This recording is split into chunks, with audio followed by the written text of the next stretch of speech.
السلام عليكم ورحمة الله وبركاته. النهاردة إن شاء الله هنتكلم عن بوتاجاز بيكو. قبل ما نبدأ كده الفيديو ونتكلم عن البوتاجاز، ما تنسوش تدعمونا بقى باللايك والشير، ولو مش مشتركين في القناة شرفوني باشتراككم فيها. ويلا نبدأ ونقول بسم الله. أول حاجة كده، خلينا كلنا نكون متفقين إن احنا ما فيش أي حد اتفق على بوتاجاز واحد. لازم تلاقي اللي يقولك مثلا ده البوتاجاز ده فيه عيب والبوتاجاز ده مش عارفة فيه ايه. ممكن يكون واحدة عندها نفس البوتاجاز هو وتقول لك لا ده عندي شغال كويس، التانية تقول لك لا ده عندي فيه عيوب. هي بصراحة بتبقى حيرة ما بعدها حيرة، ان كل الناس بيشتروا اي جهاز بكل سهولة الا البوتاجاز. فالنهارده ان شاء الله هقول لكم على مواصفات البوتاجاز بيكو، ومميزاته وعيوبه. هي طبعا عيوب مش كتيره قوي، بس برضه هقول لكم على الحاجه العيب اللي انا لقيته في البوتاجاز، بس ما اعرفش بقى يبقى بالنسبه لكم عيب ولا مش عيب. اول حاجه ده بوتاجاز بيكو 5 عيون، امان كامل، حامل اواني ظهر، اشعال ذاتي، في مروحتين تبريد، مروحه داخليه ومروحه خارجيه اللي هي بتبرد المفاتيح. وكمان الحوامل الظهر بتاعته بتكون نوعها من الظهر الخفيف اللي هو مش تخين قوي. في انواع بوتاجازات كتيره جدا لقيتها قدامي اللي هي كانت عجباني صراحه، بس ما عجبنيش فيها. ما رضيتش اشتريها بسبب الاواني الحامل بتاعته عريضه جدا جدا والدهون بتمسك فيها، ده ما رضيتش اجيبه. البوتاجاز ده بصراحه عجبني الحوامل بتاعته في تنظيفها، لان انا بصراحه اكتر حاجه بتعقدك في البوتاجاز تنظيف الحوامل. انا هنا اول حاجه كده قلت لكم على نوع الاستانلس، ان احنا لازم نشتري نوع استانلس نظيف جدا. تضغطي على البوتاجاز، لو البوتاجاز الاستانلس بتاعه نزل لتحت ده ما تشتروهوش، لازم يكون تضغطي كده ايدك صباعك ما ينزلش تحت بالاستانلس. ده تعرفي ان البوتاجاز الاستانلس بتاعه من نظيف جدا، وكمان ما بيتحرقش لما بتشغلي النار، ما يتحرقش. نوع العيون هنا مكتوب عليها، بصي من جوه كده هتلاقي مكتوب سباف الايطالي. لازم تلاقي مكتوب عليها سباف ايطالي عشان تعرفي. بصي بقى كده هنا وانا بضغط على الاستانلس بضغط جامد جدا، ثابت مكانه، يعني ثابت مكانه. آه العيون بتاعته قلنا سباف ايطالي. الحوامل الاواني بتاعته مش بتتوسخ بسرعه. الحوامل الاواني الظهر بتبقى نوعها يعني كده خفيف وما بتمسكش فيها الدهون، لازم تنضفيها اول باول عشان يعني يوم بعد يوم كده عشان الدهون ما تمسكش فيها. مش زي الحوامل اللي شفتها في البوتاجازات التانية، بتبقى الدهون بتاعتها بصراحه يعني مقرفه جدا جدا.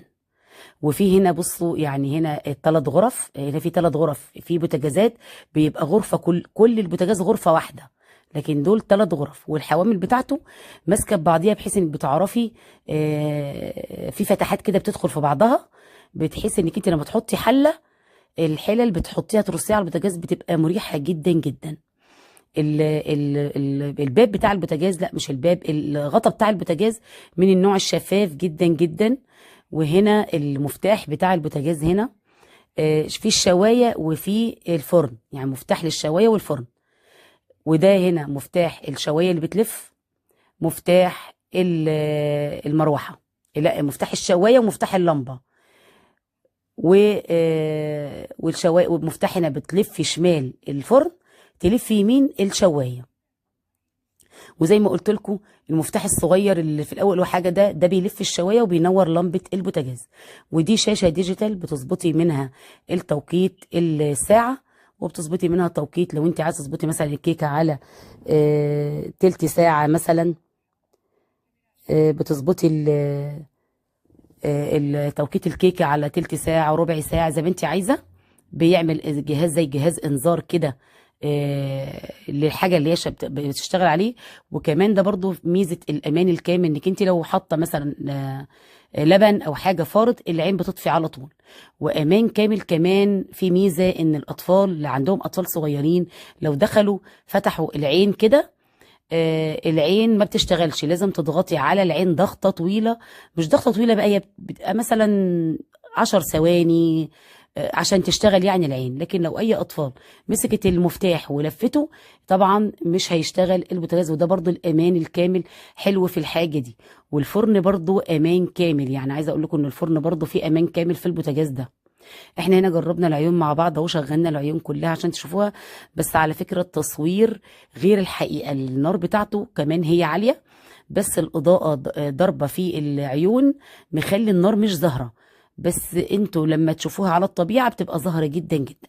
عايزة اقول لكم النار بتاعته كويسة قوي قوي، وتقدري تتحكمي فيها. لما تجيبي الراجل اللي هو بيركبه ويوصله، تقدري تتحكمي في النار وتقولوا قللي لي النار شوية او قللي لي النار شوية.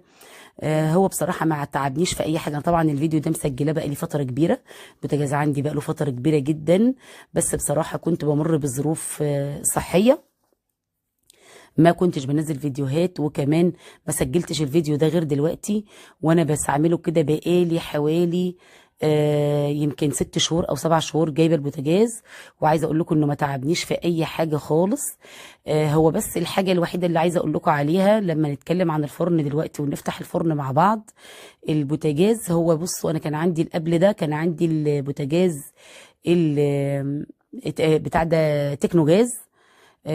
كان الفرن بتاعه كبير قوي بصراحه. بوتاجاز تكنو جاز ده بتاع زمان زمان قوي قوي، ده الفرن بتاعه بيبقى كبير جدا جدا. ده كمان عايزه اقول لكم على ميزه، ان البوتاجاز ده ينفع تحطيه يتقفل عليه بلت ان، بيتقفل عليه المطبخ. يعني عادي جدا، لانه من الجنبين كده عريض قوي قوي. دي كده المروحه الداخليه اهي، شغلتها. بتشغليها لما بتشغلي كيكه او اي حاجه بتشغليها، واللمبه بتاعته برضو قويه جدا جدا. والفرن بقى بصوا، يعني هو الحاجه اللي قلت لكم بقى ان هي عيب، في فرن من على فكره زي كده بس بتبقى اوسع شويه. هو الفرن ده برضو بياخد اكبر صاج عندي، بس بالظبط بياخد الصاج بالظبط، ما بياخدوش. بصوا بقى من الجنب، انا وريتكم الحته اللي بتاع البلت ان، شوف العرض بتاعه. العرض بتاعه ده بقى واخد من الفرن شويه، حاجه بسيطه، بس بصراحه هو بياخد عندي. هبقى اصور لكم ان شاء الله باذن الله لما اعمل فيه مثلا فطير، او باذن الله شهر رمضان جاي كل سنه وانتم طيبين، هعمل فيه بسكوت بيتي فور، هوريكم بياخد ايه. بياخد ايه. نسيت اقول لكم كمان ان في خاصيه الاير فراير، دي شبكه الاير فراير نسيت اقول لكم عليها من الاول، ان في خاصيه الاير فراير بتحطي الشبكه جوه وترصي عليها بطاطس فراخ اي حاجه وتشغلي الفرن، بيتعامل نفس اكن الاير فراير بالظبط. تمام. دي كده كل مميزات البوتاجاز. دي الشوايه اللي بتحطي فيها الفراخ برضو، ودي الحامل الصغير ده بتشدي بيه الشبكه بتاعت الفرن، وانت بتدخليها كده بتشديه بيها، عايزه تشدي بيها اللي هي حته الحديده الصغيره دي بتشدي فيه بيها. وده بقى الصاج بتاع الفرن. طبعا الصاج ده انا مش بسوي فيه، انا عندي صيجان الالومنيا دي بحطه كده من تحت، عشان لو عايزه اسوي حاجه بحط ميه في الصاج عشان الحاجه ما تتحرقش مني وانا بشويها او حاجه، بتحطي ميه. وعشان كمان الحاجه اللي الكيكه ولا حاجه، ده بيحمي الصاج ده، بيحمي الحاجات ما تتحرقش. انا صراحه ما جربتش فيه ان اسوي حاجه، بس هبقى اجرب برضو ان اسوي فيه حاجه واقول لكم. وان شاء الله باذن الله استنوا فيديو عن استخدامي للبوتاجاز بعد ما استخدمته 6 شهور، هقول لكم على كل حاجه قابلتني فيه، واي سؤال ليكم عن مميزاته عيوبه كل حاجه مواصفاته الموديل، اي حاجه عايزين تسالوا عليها اكتبوا لي في الكومنتات وانا هرد عليكم. وان شاء الله باذن الله انتظروا الفيديوهات اللي جايه، ودعوه منكم حلوه بقى ليا كده بالشفاء يا رب باذن الله. ربنا يبارك لي فيكم ان شاء الله. والسلام عليكم ورحمه الله وبركاته. دمتم في رعايه الله وفضله.